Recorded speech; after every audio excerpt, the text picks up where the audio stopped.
दोस्तों 48 डिग्री सुनने में सिर्फ एक संख्या लगती है, लेकिन जरा सोचिए, अगर मैं आपसे कहूं कि कई बार 48 डिग्री सेल्सियस का तापमान आपके शरीर को 55 डिग्री या उससे भी ज्यादा महसूस हो सकता है तो, और इसके पीछे जिम्मेदार सिर्फ सूरज नहीं है बल्कि हम खुद हैं। यूपी के बांदा में 48 डिग्री रिकॉर्ड हुआ। दिल्ली, राजस्थान, उत्तर प्रदेश, मध्य प्रदेश, झारखंड समेत देश के कई हिस्से आग की तरह तप रहे हैं। लेकिन सवाल है, आखिर भारत हर साल नया हीट रिकॉर्ड क्यों बना रहा है? क्या सूरज पहले से ज्यादा गर्म हो गया है? नहीं, सूरज तो करोड़ों साल से लगभग उतना ही ऊर्जा भेज रहा है। असल खेल धरती पर हो रहा है। वैज्ञानिक एक शब्द इस्तेमाल करते हैं, अर्बन हीट आइलैंड इफेक्ट। नाम बड़ा है लेकिन बात आसान है। मान लीजिए एक गांव है और एक शहर। गांव में पेड़ है, मिट्टी है, तालाब है। शहर में सीमेंट है, कंक्रीट है, डामर की सड़कें हैं। दिन भर सूरज की गर्मी ये सड़कें और इमारतें सोखती रहती हैं और रात में धीरे धीरे वापस छोड़ती रहती हैं। यानी शहर एक विशाल बैटरी की तरह गर्मी जमा करता है। इसलिए रात 11 बजे भी कई शहरों में गर्मी कम नहीं होती। वैज्ञानिक इसे ही अर्बन हीट आइलैंड इफेक्ट कहते हैं। मतलब हमने अपने शहरों को खुद ही तंदूर बना दिया है। लेकिन एक और खतरनाक शब्द समझिए, वेट बल्ब टेम्परेचर। यही वो चीज है जिसे लेकर दुनिया भर के वैज्ञानिक चिंतित है। हमारा शरीर पसीने से ठंडा होता है, लेकिन जब हवा में नमी बहुत ज्यादा होती है तो पसीना सूख ही नहीं पाता। और जब पसीना नहीं सूखेगा तो शरीर की कूलिंग सिस्टम फेल होने लगेगी।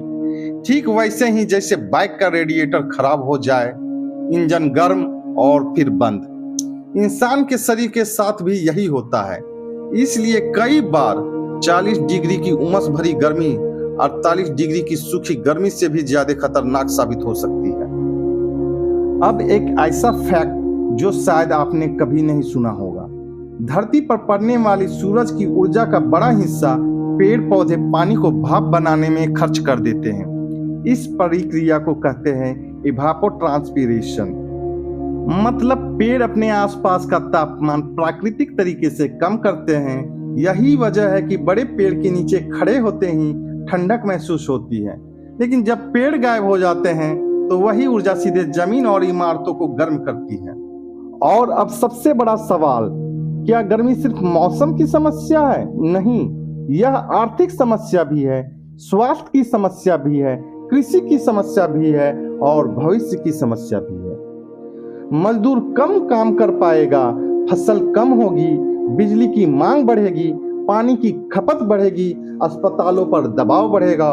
यानी एक हीट वेव पूरे सिस्टम को प्रभावित कर सकता है।